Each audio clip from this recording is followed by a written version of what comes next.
Good morning. We will start session 5 on chapter acid, bases and salt. In our previous class, we studied about the chemical properties of acids. Now, in today's class, we will study, chemical properties of base, which is nothing but a alkali. What is an alkali? Water-soluble base are called as alkali. We had already discussed this when we dealt with water during the introduction of the base. So, water-soluble base are called as alkali.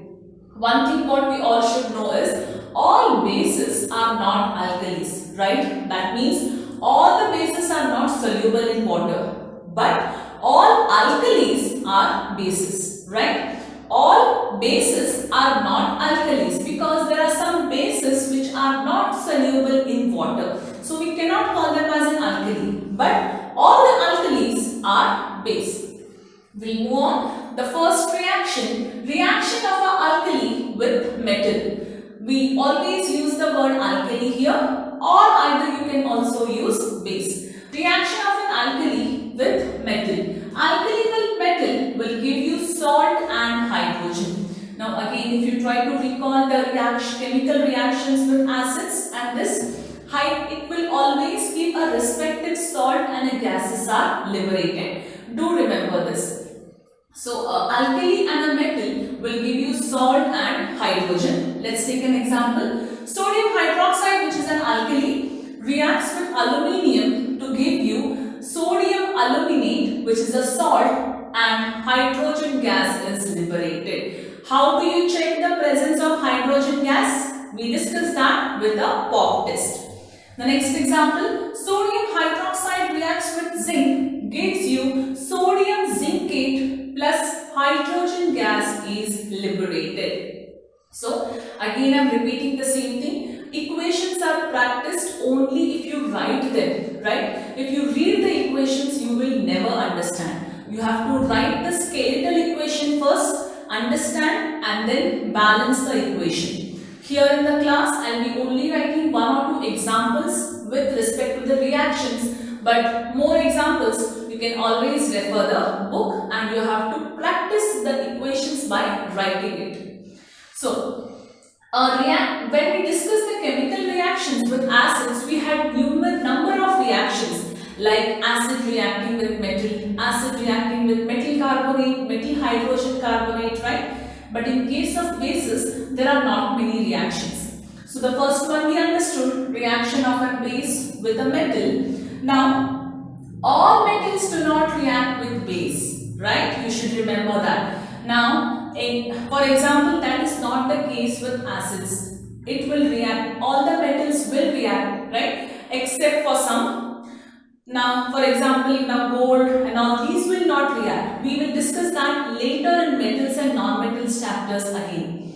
So, all the metals do not react with base. That is one thing you have to know. Why?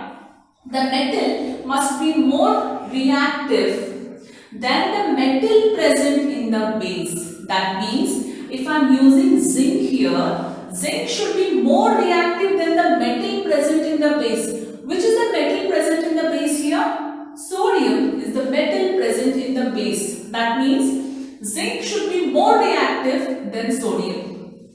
We have used aluminium. Aluminium should be more reactive than sodium. Only then the metals can react with bases. The metals which are lesser reactive than the metal present in the base, then there will be no reaction. Only this much you can remember here. All metals do not react with base.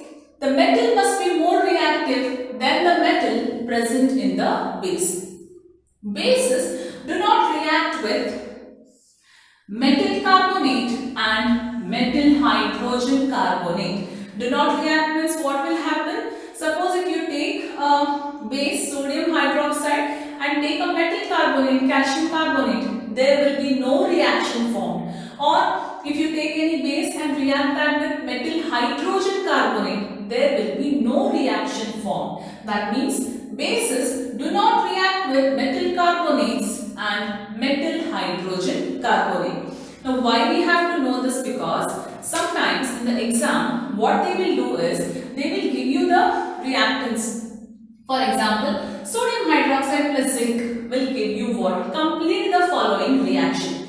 That time you should know it is a base reacting with a metal. That means it is forming the respective metal salt and hydrogen is liberated. Suppose if they give you sodium hydroxide plus calcium carbonate, you should know that sodium hydroxide being a base, calcium carbonate being a metal carbonate, what will be the reaction? You have to write no reaction.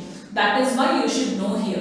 Question will be there, complete the reaction. Reactants are given, you can't just mess up with the reactions there, right? So you need to know that what will react and what will not react, right?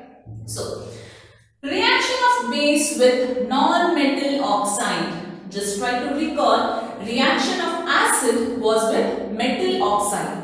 All metal oxides are basic in nature. So, all non-metal oxides are acidic in nature, right? So, reaction of a base with non-metal oxides. So, a base plus non-metal oxide should give you what? Salt and water. Why salt and water? Because that becomes a neutralization reaction. I have taken calcium hydroxide as a base here, carbon dioxide as a non-metal oxide, carbon is a non-metal, right? Oxide, respective oxide. So calcium hydroxide reacting with a non-metal oxide will give you calcium carbonate and water. That means what type of a reaction it is? It is a neutralization reaction where a base is reacting with acid.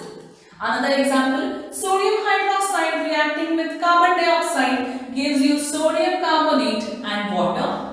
So, a base is reacting with acid to give you salt and water. What happens in neutralization reaction? Acid combines with base to give salt and water. That means reaction of base in non-metallic oxide where non-metallic oxides are acidic in nature, which gives us a neutralization reaction.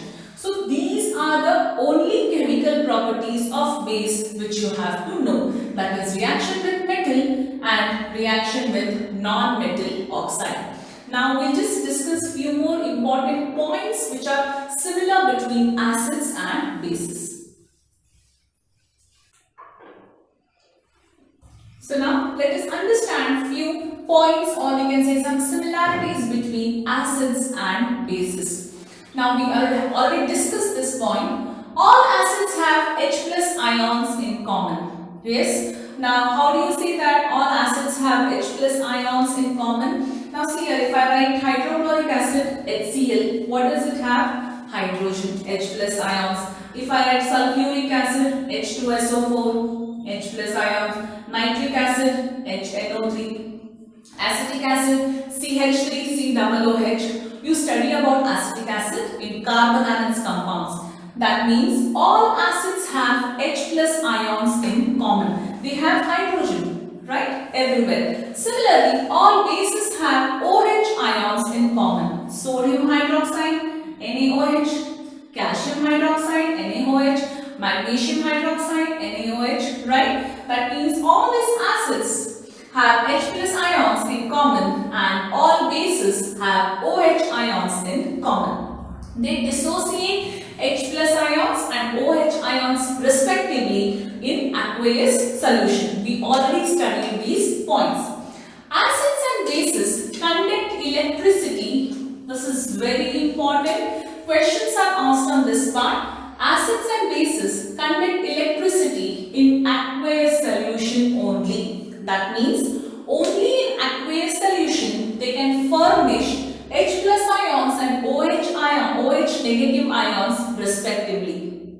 There's a question. Suppose you have a dry HCl. Does dry HCl can conduct electricity? No. Dry HCl cannot conduct electricity because acids, HCl is an acid, it cannot furnish H plus ions or dissociate H plus ions since it is in dry state.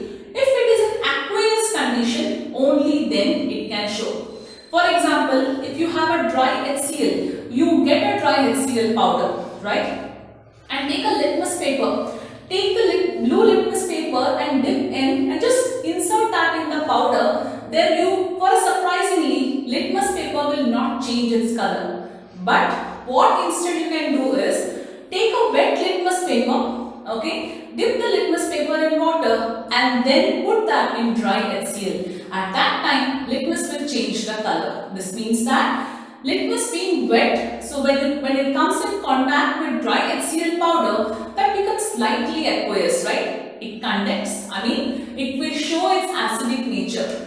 What do you mean that it will furnish H plus ion? That will be showing acidic nature. OH negative ions, it is exhibiting or showing basic nature. So, acids and bases conduct electricity only under aqueous solution. That's most important what you have to know. This also we have discussed. While diluting acid, add acid in water.